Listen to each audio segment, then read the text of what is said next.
Good morning, folks. As you can tell if you look past me back there, over the past few days we've had some rain, and significant amount of rain.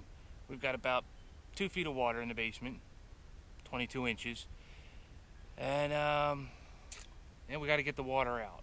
Stick with me and I'll show you some different ideas on how to get water out of a pond, obviously a basement like this, without using electricity or gas. Something you can set up, let run, come back and check on it.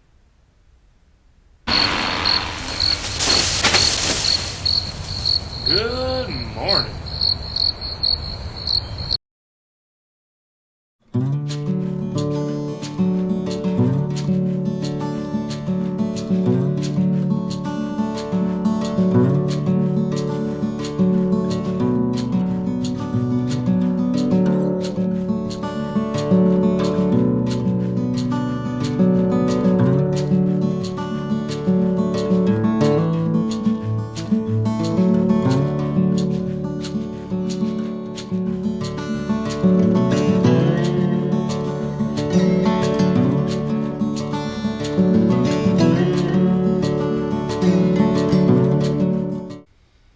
Alright, I encourage you guys to take this time. Why don't you subscribe, like the video, and we'll dive into it. It's a pretty simple method. It's called a siphon. You don't really hear about it too much. I don't think it gets enough credit. I do have a fun twist on it though. If you look over here, got some PVC. We're going to show you how to build this. So you can start a siphon, get the line primed, do it one man. Because usually, to start a siphon, you can either suck on a hose or you have to use, and I'll show you that method too. So, like I say, take the minute, like the video, subscribe, and I'll show you how we built this. Alright, in this method of siphoning to get the water out of the basement, we're going to use 3/4 inch PVC pipe. I'm just checking my check valve here to see which way the water flows. I'm going to add it to the length of PVC pipe. This will be the end that goes down into the water, and the check valve prevents water from flowing back the wrong direction in the tube. I'm going to connect a 3/4 inch T, and we're just dry fitting everything here. This can be taken back down apart. You see I take my PVC parts and stuff them back in a box. But this works very great at moving water without electricity. So you can set this up to run overnight indefinitely until the water runs dry. As long as the check valve stays lower than the water level. And this upright 3/4 inch that we're sticking in here, what we do is we're going to cap off the garden hose that gets attached, and we fill that long tube up with water, and then we remove the caps and allow air to flow into the system, and it'll automatically start the siphon for us.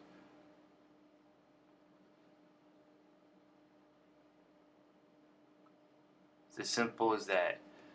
Moving water without electricity, how to sump a basement off-grid style, I guess, if you want to say. Once I get this together here in a minute, I'll show you how this works.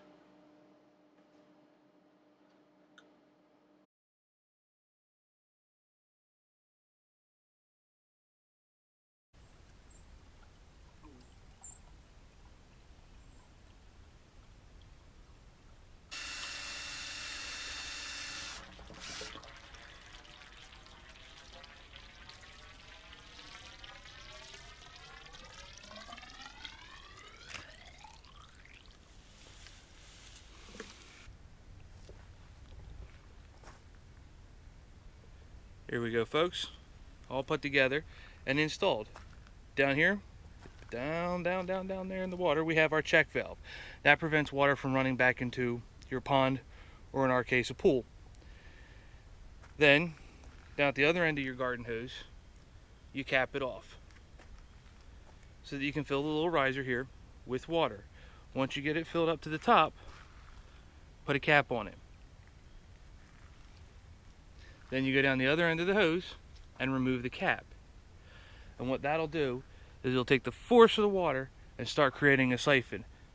Hopefully overcomes your valve there and pulls the water up and out of your pool. Now, an interesting note to keep in mind is that siphons work based upon water level. Well, no, that's not how. That is not the only way they work, but it is a key part to keep in mind. That your drain has to be lower than what the water level is. So if you want to make sure that you're going to get the pool completely emptied, you have to have your outlet lower than the bottom of your hole. So come over here and we'll show you how the one-man siphon works.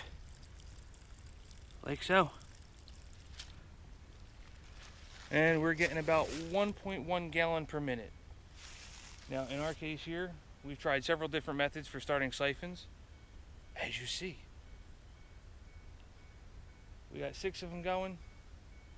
It's going to take us a couple days, but more is better, right? Alright, so there you go, folks. You see we got 6 hoses running, 1.1 gallons, so you got, what's that, 6.6, almost 7 gallons of water a minute coming out. So this should take us a day or two, probably closer to 2 days to drain out the water. But I hope you liked it. If you did, click down below. Click the like button, click the subscribe button, follow, and don't forget those old school tricks that your father, grandfather taught you. Alright? Alright folks, and on the method number 2, down here we have obviously a cordless drill and a drill powered water pump. Now, if you already own the cordless drill, this is the cheaper option because the other one requires about $20 worth of PVC pipes, backflow valve, and fittings. This here can be had $5 or $10, so it's definitely the cheaper option. I'm going to show you how to get it started. Now bear with me because this requires a little bit of dexterity, but you can still do it by yourself. Come down here into the water and make sure your drill is in the right direction. And you let it run for about a minute. Now after it's been running enough, you start this one-handed operation. I recommend slowing off the drill. Keep it under the water, but slowing off the drill bit a little bit. You take the other hand to untwist the hose, and be careful because once you get the hose disconnected, the pump is going to start spinning around in the drill bit. But here we go.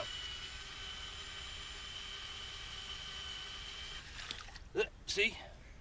But the key is to keep your end of the hose under the water. Then I have something under here to keep it weighted down and keep it under the water. Let's go to the other end and see how it worked. Here we are at the other end, and as you can tell,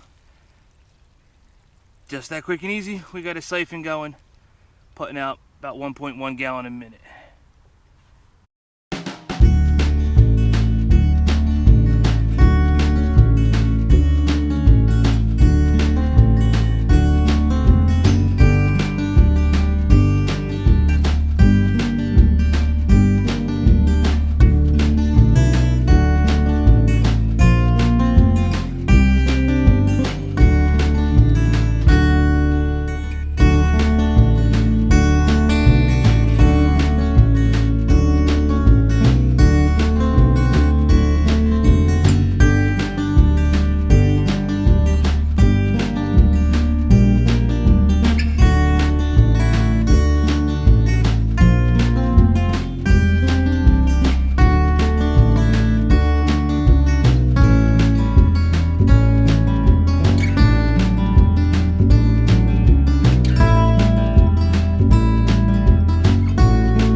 folks, I want to just do a little follow-up with you. It's been a little over 24 hours since I've gotten all 6 siphons going. I wanted to show you what our progress has been in 24 hours. So if we look down here, we can see the zenith of the water line, where we got to, and where we're down to now. That's a little over 6 to 8 inches in, again, a little over 24 hours. So we have moved, rough guessing, 8 to 9,000 gallons of water in a little over 24 hours with no gas, no electricity, just good old-fashioned gravity and a siphon. It's all right in my book. All right, signing off. We'll see you next time.